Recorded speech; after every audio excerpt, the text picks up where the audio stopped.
guys, this is Captain Invisible here, and welcome to another multiplayer battle for Medieval 2 Total War Kingdoms. This is going to be my first battle with my new recording software. I recently downloaded OBS, which is the Open Broadcasting software. It's mainly a live streaming software, but it does allow for some recordings to be done.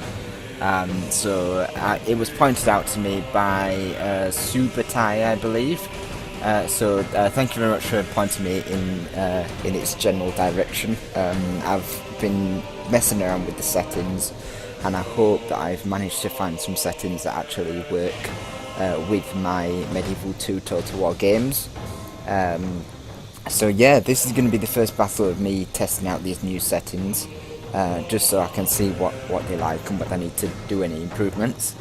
And yeah, it's a multiplayer battle for once. I know I've been doing a lot of the campaign hot seats, and I've also been playing a lot of Total War Attila, which came out about a week ago. Been having a lot of fun with Total War Attila.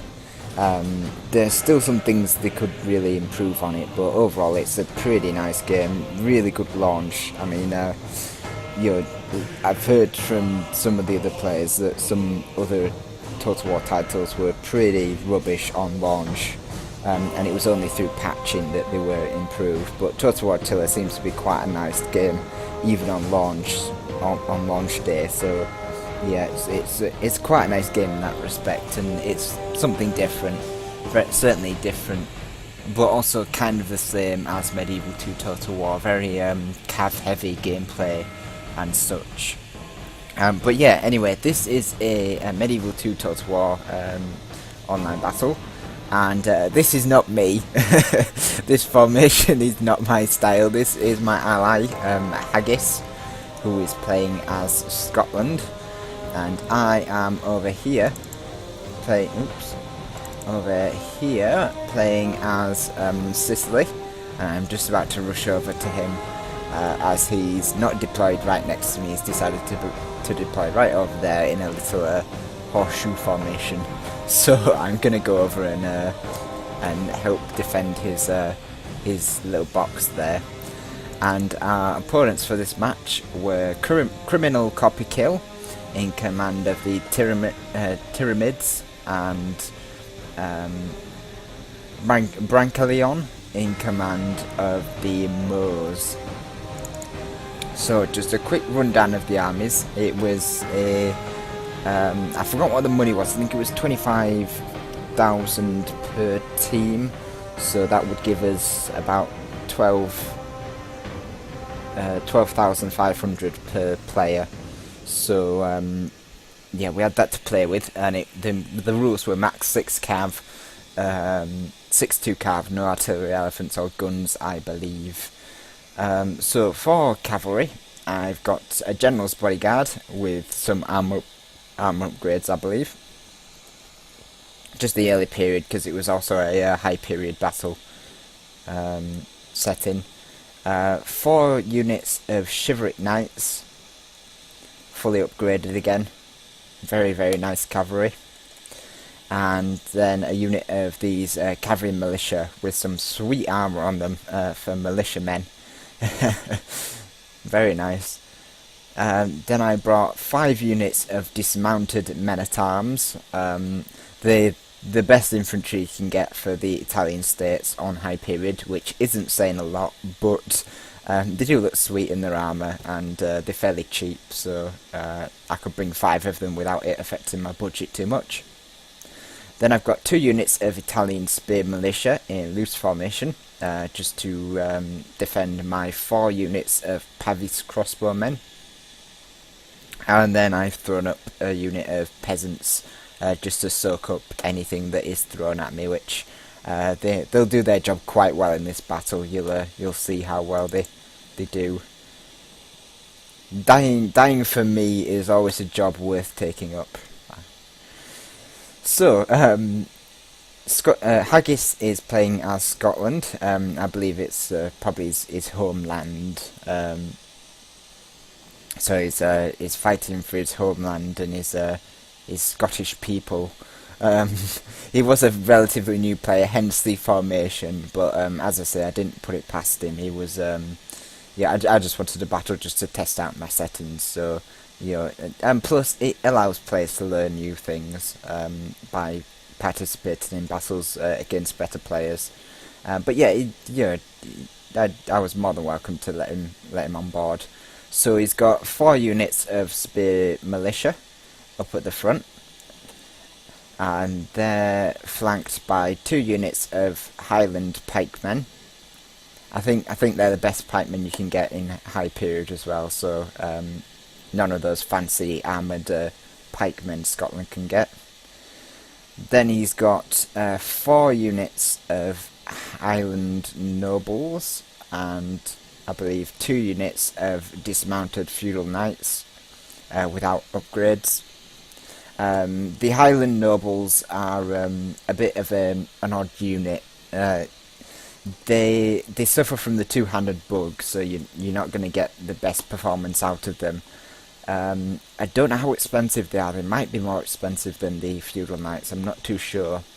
They're a lot better on kingdoms. They are so much better on kingdoms. They get the frightened enemy effect, which really does make up for their lack of any skill. But yeah, they in the base game in vanilla they are a bit rubbish. So yeah, I would never advise bringing units like this. You're probably best bringing either more feudal knights or, if you can, the noble swordsmen are always quite a nice pick. Then he's brought 4 units of noble Highland archers, which are the best archers you can get for Scotland, and not too bad in melee, but their missile stats are not that good. And then he's got a general's bodyguard, which is the only cavalry he's brought, which was his first and, to be honest, main mistake. You should never bring just no cavalry at all. In fact, you should always bring the maximum number of cavalry, unless you've got some sneaky plan set up. So yeah, if the maximum cavalry rules is 6, you bring 6 regardless. But yeah, he said he was a new player, so I understand. I understand why he's brought such an army, but as you'll see, it probably won't work out as well for him as it should have. So, Criminal Copperkill, playing as the Timurids. He's brought, looks like a front line of Turkish archers. He's got a Turkmen out here to do some scouting and harassment. For cavalry, it looks like he's got the Mongol heavy lancers, backing up a line of dismounted heavy lancers, and some spear militia on the flanks. For support, he's got 3 units of Nafatoons, an Afghan javelin men, and a general's bodyguard, which is where his general will be. So yeah, not a bad army. It's probably. I don't know whether they can get the Sabadar militia in High Period. Actually, I'm not too. I don't know that much about the Timurids in High Period. And then we come on to Brancaleone in command of the Moors. He's got 2 units of Desert Archers, supporting 2 units of Peasant Crossbowmen in the front. For cavalry, he's got, I believe, 3 units of Christian Guard, a General's Bodyguard, and 2 units of Arab Cavalry. And then he's got a huge line of infantry with some Berber spearmen on each flank, and then a mixed line of Sudanese tribesmen, 4 of them. It looks like maybe 2 units of urban militia and 2 units of dismounted Christian Guard, so a very nice infantry force there, supported by some nice cavalry and a decent enough missile force. So we shall we'll probably jump over to Scotland, since he's going to probably take the brunt of the attack, and we shall play the battle. So yeah, I'm currently rushing over everything I've got to Scotland. He really didn't deploy next to me at all, so I'm literally having to rush all the way over. You should always deploy next to your ally.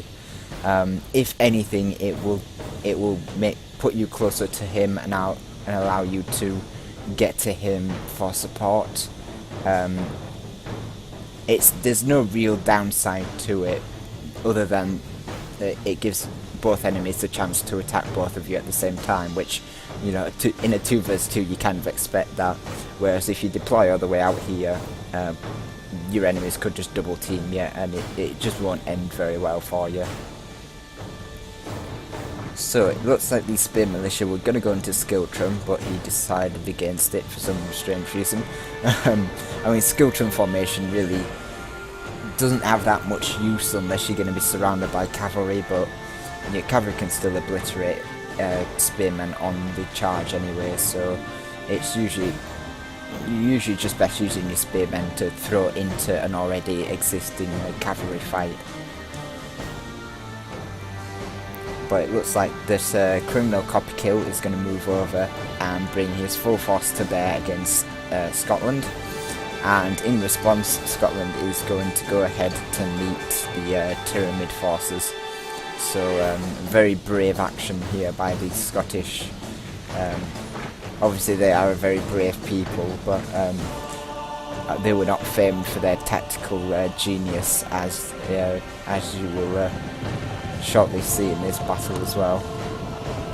So these Turkomans are going to fire at the Spear Militia, I believe. Just get some harassment off against them, and the casualties are actually going to be quite severe. Spear Militia don't have that much armour, and even though they've got these big shields, I doubt they've got the skill to use them. And even these Turkish archers are going to rip into them. So we're going to see how many men these guys lose from these volleys. They're already down 10 men, and they're going to suffer from this rain of fire from the Turkish archers.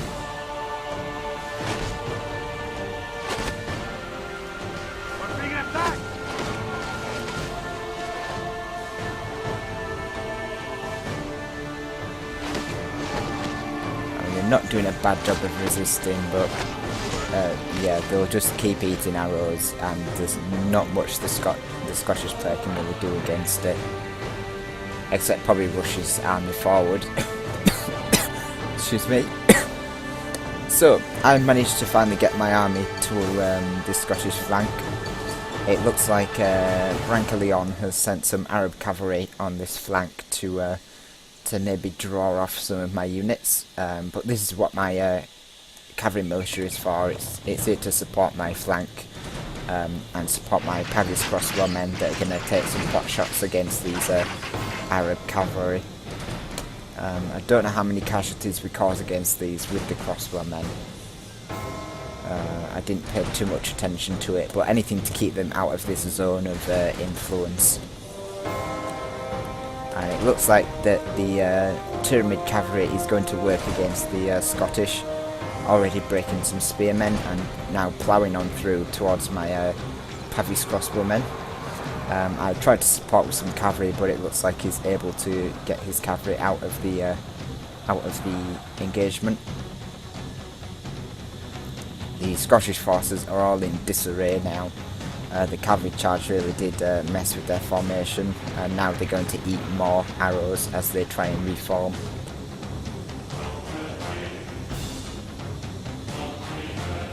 Over on this flank, the Arab cavalry manages to get into these Haggis crossbowmen, but it's now swamped by spearmen and my merchant cavalry, and is going to take casualties on its way out and eventually rout.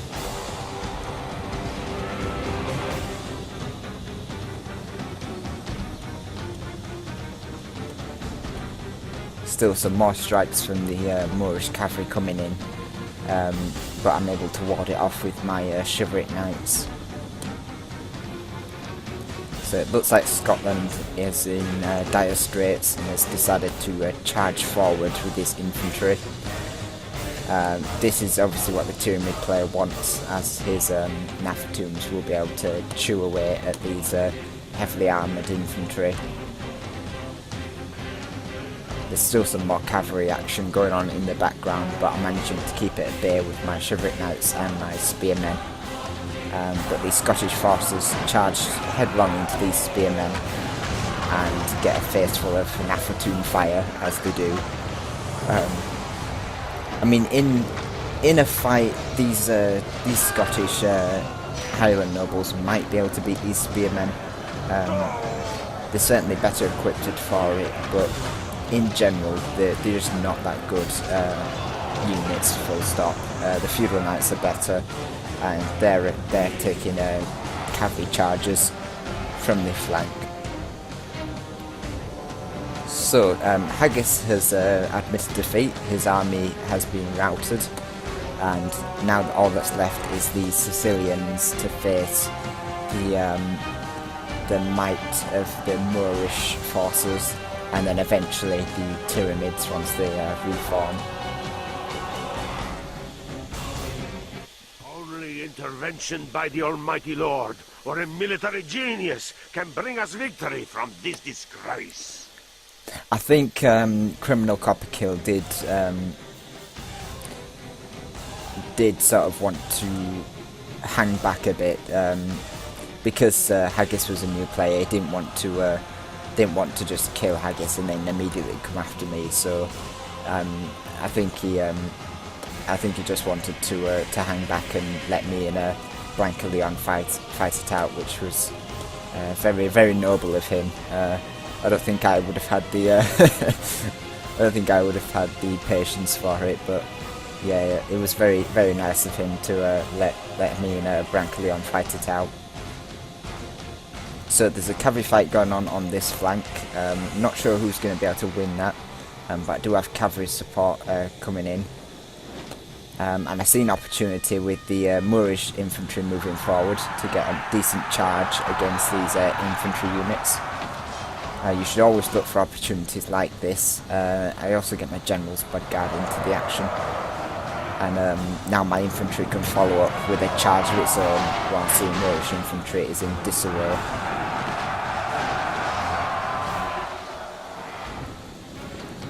It does have some Sicilian tribesmen trying to flank, but my freed up general's bodyguard can now flank them and hack into them on the flank, whilst a unit of men-at-arms holds them from flanking the rest of my infantry line. I do have cavalry free to assist my infantry, even though I couldn't send it to support the cavalry fight on the flank. The fact that it's been freed up for my infantry means that I can defeat this infantry line quickly and rout some of these weaker moraled units. The enemy are badly blooded. They have lost half their men. So as you can see, these Sicilian tribesmen just don't have the morale to stand up to repeated cavalry charges, and only half our and now force superior remain. infantry forces charging into their front.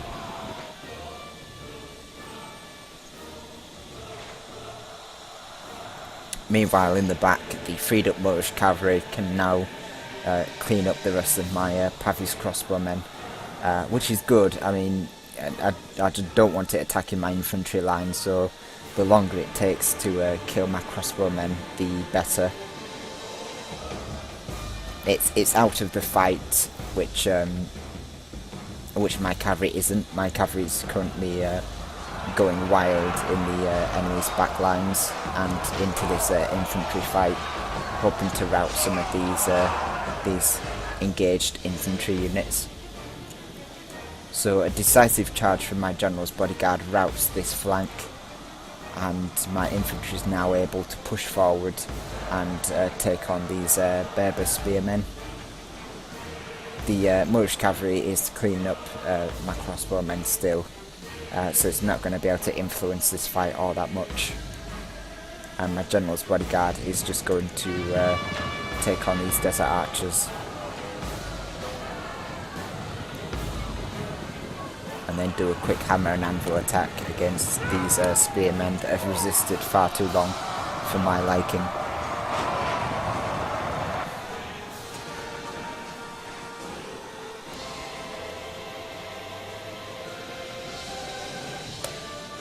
Some returning Moorish infantry is going to engage my dismounted men-at-arms, but they're weakened, they're tired, and their morale won't be as good. And my general's bodyguard is also freed up, so if he gets into the back of them, they will be defeated.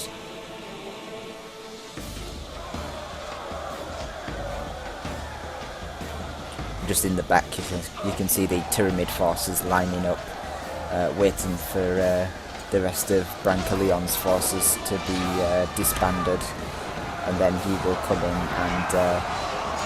and finish off my own forces.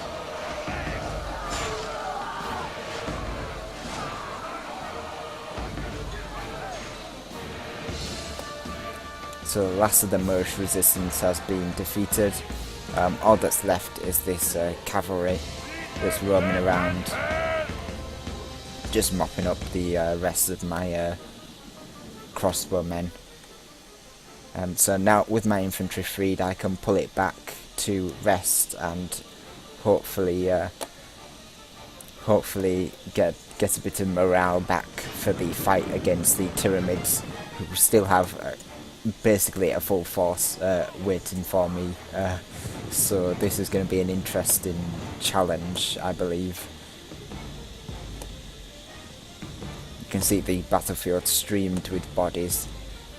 This fight basically started all the way up here and has since moved closer and closer to this side of the battle where the Tyramids now engage.